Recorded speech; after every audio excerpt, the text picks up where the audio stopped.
स्वागत है दोस्तों आप सभी का एक बार फिर हमारे स्मार्ट बायोलॉजी क्लासेस में, जिसमें कि हम आज लेके आए हैं sexual reproduction in human being. जैसा कि हमने पिछले लेक्चर में बताया, रिप्रोडक्शन कितने प्रकार का होता है, प्लांट्स में रिप्रोडक्शन कैसे होता है, ये सारा कुछ मैंने पिछले लेक्चर में बताया।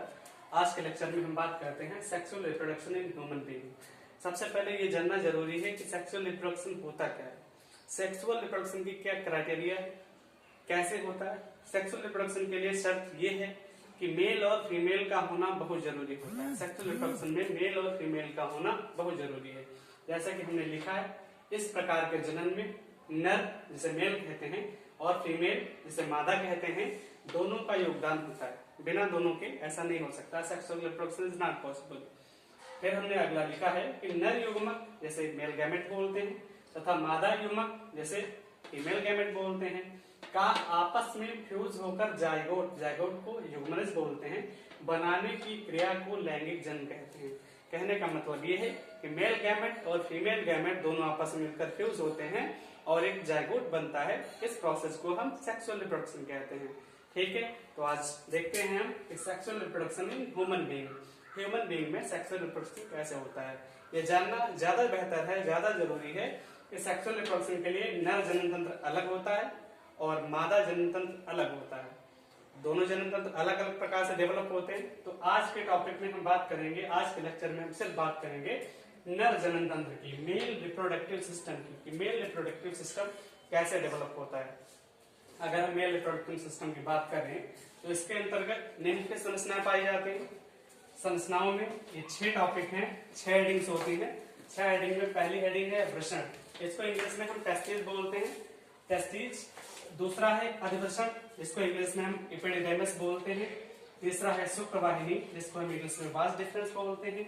चौथा है शुक्राशय, जिसको हम इंग्लिश में सेमिनल वेसिकल बोलते हैं। पांचवा है मूत्रमार्ग, जिसको हम इंग्लिश में यूथरा बोलते हैं, यूरेथ्रा बोलते हैं। और लास्ट है सहायक ग्रंथियां, जिसको हम एक्सेसरी ग्लैंड्स बोलते हैं। तो चलो वन बाय वन हम डिस्क्राइब करते हैं टेस्टिस क्या होते हैं। टेस्टिस मेनली सबको पता होगा कि मेल में, ह्यूमन में टेस्टिस एक जोड़ी पाए जाते हैं, 2 टेस्टिस पाए जाते हैं, ओवल शेप में पाए जाते हैं, अंडेकार में होते हैं छोटे से। तो ये नलिका ये लिखा है हमने, एक जोड़ी होते हैं, उदर गुहा से बाहर होते हैं। इनको उदर गुहा से बाहर क्यों रखा गया है, उदर गुहा से बाहर इनको इसलिए रखा गया है ताकि बॉडी का टेम्परेचर एकदम से रेगुलेट होता रहे, पटने में हेल्प करे, बढ़े ना ज्यादा। तो टेम्परेचर रेगुलेशन के लिए होता है। और इनका मेन काम होता है टेस्टिस का स्पर्म का फॉर्मेशन करना, स्पर्म का निर्माण करना। मेल में स्पर्म का निर्माण टेस्टिस यानी वृषण में ही होता है। ठीक है, सेकंड पॉइंट पे हम आते हैं अधिवृषण। अधिवृषण क्या होता है, अधिवृषण एक ऐसी नलिका होती है जो अंडकोश को शुक्रवाहिका से जोड़ देती है। कहने का मतलब टेस्टिकल से शुक्रवाहिका एक नलिका जाती है, वो उसी से जुड़ी हुई होती है। और कौन जोड़ता है, अधिवृषण इनको जोड़ देता है, एपिडिडाइमिस जोड़ देता है। थर्ड हेडिंग की बात करें तो शुक्रवाहिनी, जिसको इंग्लिश में वास डिफरेंस बोलते हैं।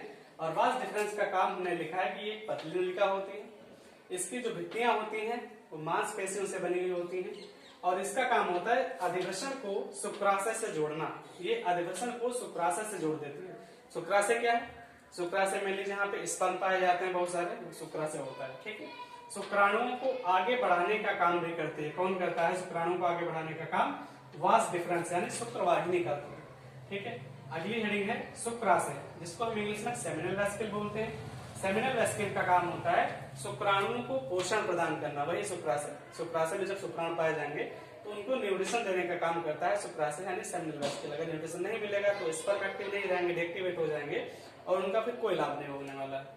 तो अगली जब हम बात करते हैं अगली हेडिंग, तो अगली हेडिंग है मूत्रमार्ग, जिसे यूरेथ्रा बोलते हैं। यूरेथ्रा का काम है सिर्फ मूत्र विसर्जन का काम है, का मतलब जो यूरिनाइजेशन होता है, यूरिन निकलता है हमारी बॉडी से, उसे साथ ही साथ शुक्राणु को भी इसी मार्ग के द्वारा बाहर निकाला जाता है। मैच्योरिटी के टाइम पर, सेक्सुअल रिप्रोडक्शन के टाइम पे जो शुक्राणु होते हैं वो भी इसी रास्ते से बॉडी के बाहर जाते हैं फीमेल के अंदर पहुंचने के लिए। ठीक है, तो लास्ट हेडिंग की जब हम बात करते हैं सहायक ग्रंथियां, तो इसके बाद में सहायक ग्रंथियां बनते हैं। इनका काम सिर्फ इतना होता है कि जो स्पर्मेटाइजेशन होता है, स्पर्मेटोजेनेसिस होता है, सारे स्पर्म बनते हैं, उनका स्टोर करना, बहुत सारे स्पर्म का एक जगह पे स्टोर करने का काम होता है हमारा एक्सेसरी ग्लैंड का।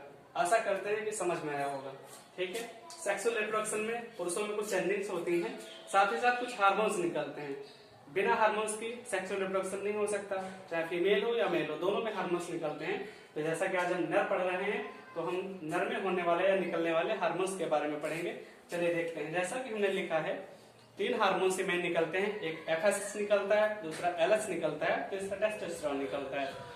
एफएसएच का फुल फॉर्म अगर हम बात करें तो फॉलिकल स्टिमुलेटिंग हार्मोन्स होता है।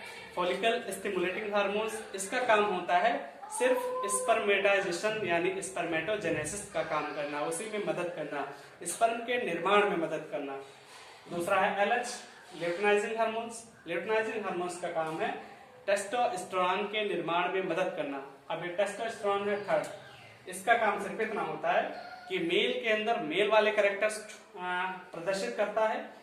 तो टेस्टोस्टेरोन मेल के अंदर मेल वाले कैरेक्टर, जैसे कि कंधों का चौड़ा होना, मूंछों का निकलना, ऐसे बहुत सारे कैरेक्टर जो मेल होने का प्रमाण होते हैं वो टेस्टोस्टेरोन के द्वारा उसमें विकसित होते हैं।